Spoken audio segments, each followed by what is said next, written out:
தமிழுக்கும் தமிழ் மக்களுக்கும் ஆன்மீக வணக்கங்கள்.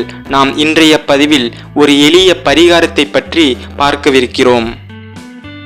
நமது வீட்டில் எத்தனையோ கஷ்டங்கள் இருக்கலாம், தரித்திரம் குடியிருக்கலாம், செல்வ தட்டுப்பாடு மிகுதியாக இருக்கலாம்.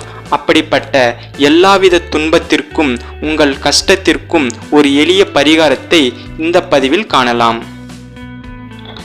உங்கள் மனம் நிம்மதி அடையவும், உங்கள் வீடுகளில் செல்வம் பெருகி எதிர்மறை ஆற்றல்கள் விலகி இறை சக்தி கூட இந்த எளிய பரிகாரம் மிகவும் உதவிகரமாக இருக்கும்.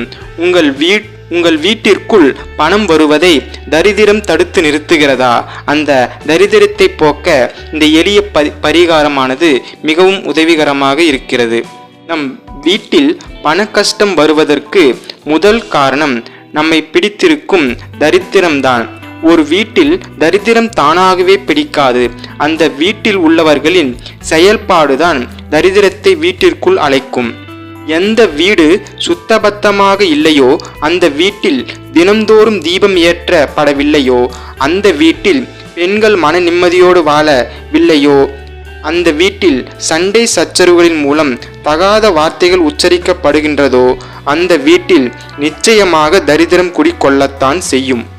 தரித்திரம் உள்ளே வந்ததும் வீட்டில் இருக்கும் லட்சுமி கடாட்சம் தானாக வெளியே செல்ல தொடங்கிவிடும். ஆக முதலில் மேலே சொன்ன தவறுகள் எல்லாம் உங்களுடைய வீட்டில் நடக்குமே ஆனால் அதையெல்லாம் திருத்தி கொண்டு இந்த பரிகாரத்தை செய்யும் பட்சத்தில் நிச்சயமாக கைமேல் பலனை பெற முடியும். எந்த வீட்டில் மன நிம்மதி இல்லையோ அந்த வீட்டில் பரிகாரங்கள் பயனளிக்காது. எந்த வீட்டில் மகாலட்சுமி அம்சத்துடன் இருக்கும் பெண்கள் கஷ்டப்பட்டு கொண்டே இருக்கிறார்களோ அந்த வீட்டில் நிச்சயமாக மகாலட்சுமி தங்கவே மாட்டாள் என்பதுதான் உண்மை. சில பேருக்கு இது புரிவது கிடையாது. வீட்டில் இருக்கும் மகாலட்சுமியை கஷ்டப்படுத்திவிட்டு, அதாவது வீட்டில் இருக்கும் பெண்களை துன்பப்படுத்தி துயரப்படுத்தி தரித்திரத்தை வீட்டிற்குள் அழைக்கும் எத்தனையோ குடும்பங்கள் இன்னும் இருக்கத்தான் செய்கின்றது. முடிந்தவரை வீட்டில் இருக்கும் பெண்களை கண்கலங்க விடாதீர்கள். சரி, பதிவிற்கு செல்வோம். இந்த பரிகாரத்தை வியாழக்கிழமை உங்களுடைய வீட்டில் செய்யலாம். ஞாயிற்றுக்கிழமைகளில் அமாவாசை தினத்திலும் செய்யலாம். பகல் நேரத்தில் இந்த பரிகாரத்தை செய்வது நன்மை தரும். ஒரு லட்சுமி விளக்கு எடுத்துக்கொள்ளுங்கள்.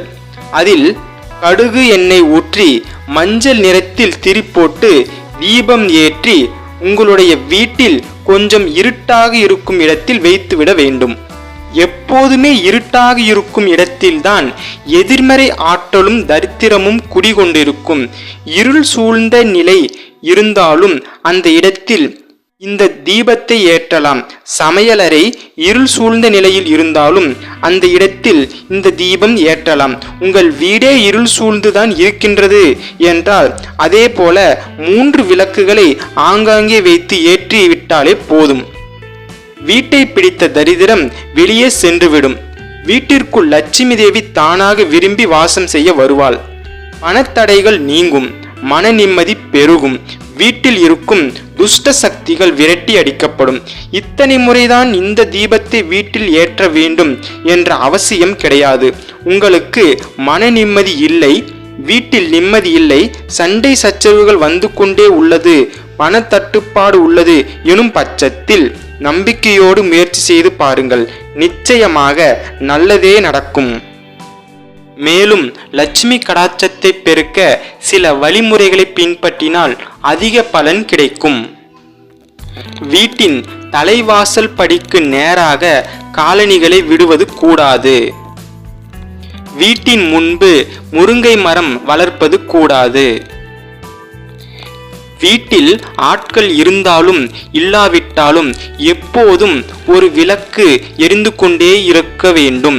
அதாவது வீட்டில் ஆட்கள் இல்லை என்றாலும் இருந்தாலும் விளக்காவது அல்லது குறைந்தபட்சம் மின்விளக்காவது, சிறிதாக ஒரு மின்விளக்காவது எப்பொழுதும் எரிந்து கொண்டே இருக்க வேண்டும். அப்பொழுதுதான் லட்சுமி கடாட்சம் பெருகும். இரவில் இருட்டாக இருந்தால் பரவாயில்லை என்று விட்டுவிட்டால் அது எதிர்மறை ஆற்றலை பெருக்கக்கூடியது. எனவே இரவில் எப்பொழுதும் ஒரு விளக்கு எரிந்து கொண்டே இருக்க வேண்டும், ஆட்கள் இல்லை என்றாலும் கூட. மற்றொன்றாக வாசலில் எலுமிச்சம்பழத்தை இரண்டாக வெட்டி ஒரு முனையில் மஞ்சளும் ஒரு முனையில் குங்குமமும் வைத்து வாசலில் வைப்பது மூலம் மிக அதிகப்படியான லட்சுமி கடாட்சத்தை பெருக்கலாம். இது போன்ற சிறு சிறு எளிய பரிகாரங்களை பின்பற்றினால் மகாலட்சுமியின் அருட்கடாட்சம் நிச்சயமாக கிடைக்கும், நல்லதே நடக்கும். நான் சொன்ன தகவல் உங்களுக்கு பிடிச்சிருந்தா லைக் செய்யுங்கள், உங்கள் நண்பர்களுக்கு பகிருங்கள், கமெண்ட் செய்யுங்கள்.